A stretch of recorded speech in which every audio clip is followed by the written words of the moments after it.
Hi ವಿದ್ಯಾರ್ಥಿಗಳೇ, ಹಾಗಾದರೆ second P U C ವಿದ್ಯಾರ್ಥಿಗಳಿಗೆ ನಿಮ್ಮ ರಿಸಲ್ಟ್ ಯಾವಾಗ ಅಂದರೆ ಅರೌಂಡ್ ಏಪ್ರಿಲ್ 7 ಇವತ್ತು 5 ಆದರೆ ಮಂಗಳವಾರ ನಿಮ್ಮ ರಿಸಲ್ಟ್, ತಪ್ಪಿದರೆ ಬುಧವಾರ ನಿಮ್ಮ ರಿಸಲ್ಟ್. ಏಪ್ರಿಲ್ 7 2026 ಎಷ್ಟು ಗಂಟೆಗೆ ಬರ್ಬೋದು ಆನ್ಲೈನ್ ನಿಮಗೆ ನೋಡಲಿಕ್ಕೆ ಅವಕಾಶ ಸಿಗೋದು? ಬೆಳಗ್ಗೆ ಮಾರ್ನಿಂಗ್ 11 ಗಂಟೆಗೆ ನಿಮ್ಮ ಆನ್ಲೈನಲ್ಲಿ ನಿಮ್ಮ ಒಂದು ದ್ವಿತೀಯ ಪಿ ಯು ಸಿ ಫಲಿತಾಂಶವನ್ನು ನೋಡ್ಬೋದು. 7 ಲಕ್ಷ ವಿದ್ಯಾರ್ಥಿಗಳು ಕಾಯ್ತಾ ಇದ್ದಾರೆ. ಹಾಗಾದರೆ ಯಾವ ಒಂದು ವೆಬ್ಸೈಟಲ್ಲಿ ನೋಡಬೇಕು? ಈ 2 ವೆಬ್ಸೈಟಲ್ಲಿ ನೋಡ್ಕೊಳ್ಬೇಕು ನಿಮ್ಮ ರಿಸಲ್ಟ್.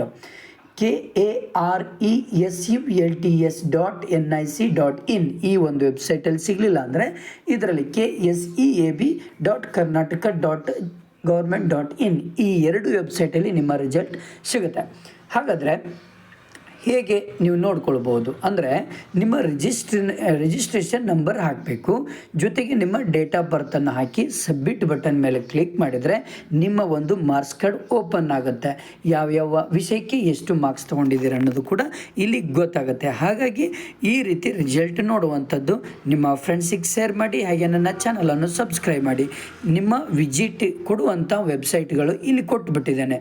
ಈ 2 ವೆಬ್ಸೈಟ್ಗಳಲ್ಲಿ ಯಾವುದಾದ್ರೂ ಒಂದು ವೆಬ್ಸೈಟಲ್ಲಿ ನೀವು ರಿಸಲ್ಟ್ ನೋಡ್ಕೊಳ್ಬೋದು. Okay, thank you friends, thank you.